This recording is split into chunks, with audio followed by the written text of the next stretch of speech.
Et on poursuit dans le monde de l'éducation. L'interdiction du cellulaire à l'école continue de diviser. Et Olivier, vous avez été rencontrer des élèves. Comment est vécue l'interdiction de leur côté?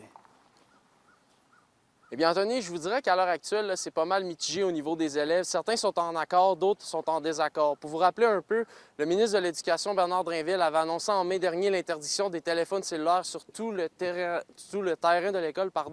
Eh bien, ça fait en sorte maintenant que la règle est provinciale et que tous les étudiants doivent donc laisser leur cellulaire dans leur casier. Je suis d'ailleurs allé rencontrer ce matin des étudiants de l'école secondaire d'Iberville de Rouyn-Noranda pour savoir ce qu'ils pensaient de la nouvelle réglementation.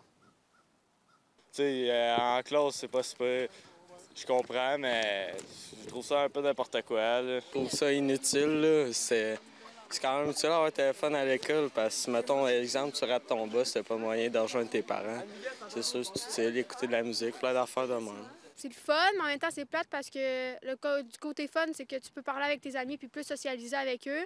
Mais côté plate, mettons, si tu as quelque chose à dire à tes parents ou quelque chose, il faut que tu textes, mais tu n'as pas ton téléphone. C'est pas quelque chose qui m'affecte vraiment. Je n'ai pas vraiment besoin dans mes cours, puis ça change pas mal rien à ma vie, honnêtement. J'aime ça qu'on n'ait pas de cellulaire parce que on est obligé de se parler.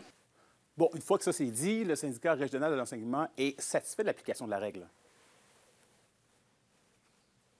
Mentionnait du côté de sa présidente, là, Cindy Lefebvre, que ça se passe encore mieux que ce qu'on espérait. Et les places actuellement où ce que la réglementation réussit le mieux à être appliquée, c'est les endroits où ce que le code de vie a été expliqué et appliqué de façon, de la meilleure des façons avec les étudiants, et ça parmi de bonnes pratiques. Et ça a amené beaucoup d'impact et beaucoup d'effets positifs. Je vous laisse l'entendre à ce sujet. Avec notamment des affiches dans les corridors, des vidéos explicatives. Il y a toutes sortes d'initiatives qui se sont prises dans les milieux pour bien faire comprendre le règlement puis l'appliquer. Puis déjà, on voit des effets positifs dans les écoles, notamment là, à l'heure des pauses où, aux surprises, les élèves interagissent entre eux plutôt que par le biais de leur téléphone. Donc, ça semble très positif déjà.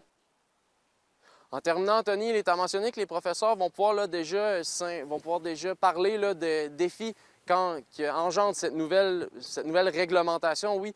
Et en terminant, bien, ils vont pouvoir également en parler avec les syndicats qui organisent actuellement des assemblées pour un petit peu mieux savoir quels sont les défis posés actuellement. Parfait, c'est donc un dossier qu'on va suivre de près. Merci beaucoup, Olivier.